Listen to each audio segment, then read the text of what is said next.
আসসালামু আলাইকুম সম্মানিত অভিভাবক ও আমার প্রিয় ছাত্রছাত্রী ভাই ও বোনেরা, আশা করি সকলে ভালো আছেন। কথা বলবো আমেরিকাতে আর্লি চাইল্ড কেয়ার এডুকেশন নিয়ে পড়াশোনা করলে ভবিষ্যৎ কি হবে এবং আমার ভিসা পাওয়ার সম্ভাবনা কতটুকু। সবসময় একটা কথা আমি বলে আসছি, প্রফেশনাল কিছু প্রোগ্রাম চয়েস করতে হবে যেই সাবজেক্টের উপর পড়াশোনা করে আমার একটা ফিউচার আছে এবং যেই সাবজেক্টে আবেদন করলে আমার ভিসা পাওয়ার সম্ভাবনা বাড়বে। তো কথা বলছি আমি DM Rafiqul Islam, ideal overseas education থেকে। Ideal overseas education UK, USA, Canada, Australia, America সহ পৃথিবীর বিভিন্ন দেশের স্টুডেন্ট ভিসা নিয়ে কাজ করে থাকে। যারা নিজে নিজে আবেদন করতে না পারবেন তারা আমাদের অফিসের সহযোগিতা গুলাই নিতে পারেন। তো যে বিষয়টা নিয়ে আলোচনা করছিলাম যে আমেরিকাতে আর্লি চাইল্ড কেয়ার এডুকেশন প্রোগ্রামে পড়াশোনা করার পরে এটার ভবিষ্যৎ কি হবে এবং আমি ভিসা পাওয়ার চান্সেস আমার কতটুকু হবে। অনেকে এই বিষয়টা নিয়ে আমার আলোচনা শোনার পরে জানতে চেয়েছেন, ভাবলাম এই বিষয়টা নিয়ে একটু কথা বলি। কেন আমি আর্লি চাইল্ড কেয়ার এডুকেশন নিয়ে কথা বলতে বলি? অনেকেই বলে যে আমেরিকার ভিসা হয় না। আমি বলবো যে আপনারা রাইট ট্র্যাকে আবেদন করতে পারবেন না। ভিসা হওয়ার জন্য যে বিষয়গুলো দরকার, যে ইনগ্রেডিয়েন্টস ম্যাটেরিয়ালস গুলো দরকার, সেগুলো আপনারা দিতে পারেন না বলেই আপনাদের ভিসাটা হয় না। প্রথমেই আমাকে বুঝতে হবে যে গতানুগতিক সাবজেক্টে আবেদন করলে আমার ভিসা পাওয়ার সম্ভাবনাটা অনেকাংশেই কমে যাবে। আমাকে ডিফারেন্ট কিছু চয়েস করতে হবে যেটা দিয়ে আমেরিকাতে ভবিষ্যৎ আছে, যেখান থেকে পাশ করার ফলে আমেরিকার সরকার আমাকে ভ্যালু দিবে, যেই সেক্টরে আমেরিকাতে লোকবল কম। আপনারা একটা গবেষণা দেখবেন যে আমেরিকাতে অনেক বেশি বাচ্চা আছে যারা জন্মগতভাবে চ্যালেঞ্জ নিয়ে জন্মায়, বা তাদের আর্লি এডুকেশন যে জিনিসটা অনেকটা ডিফিকাল্ট হয়ে পড়ে। তো এই জন্য ওইখানে আর্লি চাইল্ড কেয়ার এডুকেশন নামে একটা প্রোগ্রাম আছে, যেখানে বাচ্চাদেরকে যারা একটু ডিফিকাল্টিস নিয়ে জন্মগ্রহণ করে, যারা অটিজম, তাদের বেলায় এই ডিগ্রিধারী ব্যক্তিরা কিন্তু বিশাল বড় একটা ভূমিকা পালন করে।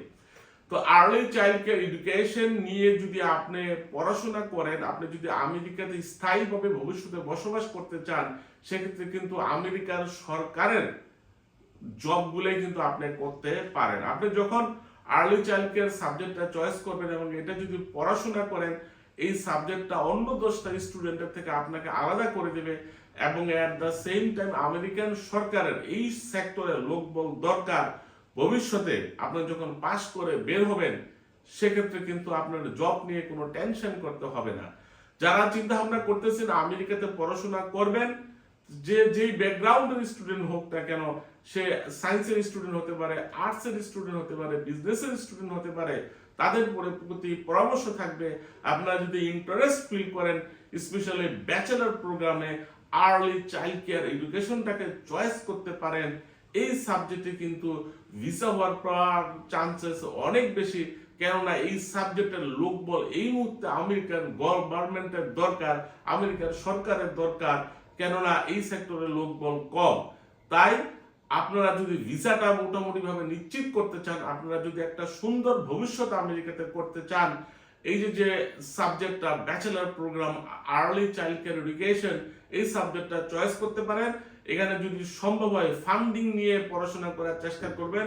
সেলফ ফান্ডের বেলায় হলো স্কলারশিপ যাতে পান সেদিকে চিন্তা ভাবনা করবেন এবং বুঝাইতে যদি পারেন ভিসা অফিসারকে যে আর্লি চাইল্ড কেয়ার এডুকেশনটা কেন দরকার, কেন আপনি এই সাবজেক্টটা চয়েস করলেন এবং ভবিষ্যতে আপনি কি করতে চান, এই বিষয়গুলো যদি ইন্টারভিউর সময় আমেরিকান অ্যাম্বাসিতে ভিসা অফিসারের নিকট স্মার্টলি প্রেজেন্ট করতে পারেন, সেক্ষেত্রে কিন্তু আপনার ভিসা হওয়ার সম্ভাবনাটা খুবই বেশি।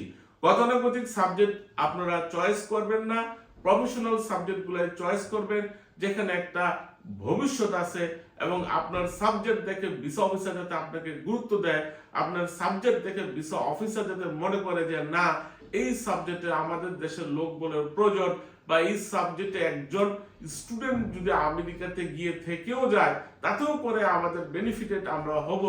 তাই সাবজেক্ট চয়েস করার বেলায় আপনারা একটু চিন্তা ভাবনা করবেন যাতে করে আপনার ভিসা হয় এবং আমেরিকাতে আপনার একটা সুন্দর ভবিষ্যৎ তৈরি হয়। যারা আমেরিকাতে 2026 সালের সেপ্টেম্বর সেমিস্টারটিকে টার্গেট করতেছেন, যাদের একাডেমিক রেজাল্ট এবং IELTS স্কোর এই মুহূর্তে আবেদন করার জন্য ফিট হয়, তারা দ্রুত অ্যাপ্লিকেশন করে ফেলবেন। বিভিন্ন ক্যাটাগরির ভিসা, স্পেশালি ইমিগ্রেন্ট ভিসা স্থগিত হয়ে গেছে বাংলাদেশিদের জন্য। B1 B2 তে যেটাকে আমরা টুরিস্ট ভিসা বলি, সেটার উপর বন চলে গেছে। স্টুডেন্ট ভিসা এখনো চালু আছে। আগামী সেপ্টেম্বর সেমিস্টারটিকে আমরা বাংলাদেশিদের জন্য সুযোগ হিসাবে দেখতেছি, যেখানে আপনারা দেখবেন যে আমেরিকা থেকে ইলিগালদের ধরে পাঠিয়ে দিচ্ছে, বাংলাদেশে থেকে আবেদন করে যারা যাচ্ছে, স্পেশালি টুরিস্ট ভিসা এবং ইমিগ্রেন্ট ভিসার মধ্যে বিভিন্ন ধরনের বাধ্যবাধকতা নিয়ে আসছে। এই বাধ্যবাধকতা এবং অবৈধদের ধরে ফেরত পাঠানোটাই হতে পারে স্টুডেন্টদের জন্য নতুন সম্ভাবনা, নতুন সুযোগ। কেননা এই স্টুডেন্ট ভিসার মধ্যে এখনো কোনো পরিবর্তন নিয়ে আসেনি। আমেরিকান সরকার চাচ্ছে আমেরিকাতে কোয়ালিটিফুল লোকজন যাক, যাদের একটা ভালো এডুকেশন ব্যাকগ্রাউন্ড আছে, যারা ভালো স্টুডেন্ট, যারা ভবিষ্যতে আমেরিকার অর্থনীতিতে একটা ইম্প্যাক্ট রাখতে পারে। এই মুহূর্তে সরকার এই জিনিসটাই চাচ্ছে যে স্টুডেন্টরা যাতে তাদের জন্য বোঝা না হয়, স্টুডেন্টরা যাতে আমেরিকার অর্থনীতিতে একটা ইম্প্যাক্ট রাখতে পারে। এই বিষয়টা যখন ভিসা অফিসার বুঝতে পারবে, তখনই কিন্তু আপনাকে তারা ভিসা প্রদান করবে। বিষয়গুলো একটু গবেষণা করতে পারেন, ইন্টারনেট ঘাটাঘাটি করতে পারেন, বিভিন্ন ইউনিভার্সিটির ওয়েবসাইটগুলো দেখতে পারেন, এবং আর্লি চাইল্ড কেয়ার এডুকেশনের পড়াশোনা করলে ফিউচার কিরকম, বা ওয়ার্ক পারমিটে আপনার ভিসা ক্যাটাগরিটাকে কনভার্ট করতে পারবেন কিনা, এইসব বিষয় যদি ঘাটাঘাটি করেন, তাহলে কিন্তু আপনার ডিসিশন নিতে আরো অনেক সহজ হয়ে যাবে। আমেরিকান বিশ্ববিদ্যালয়ে ভর্তি, ভিসা প্রসেসিং সহ যে কোনো বিষয়ে সহযোগিতার জন্য আমাদের অফিস ভিজিট করতে পারেন। আপনাদের সকলের প্রতি রইল শুভকামনা।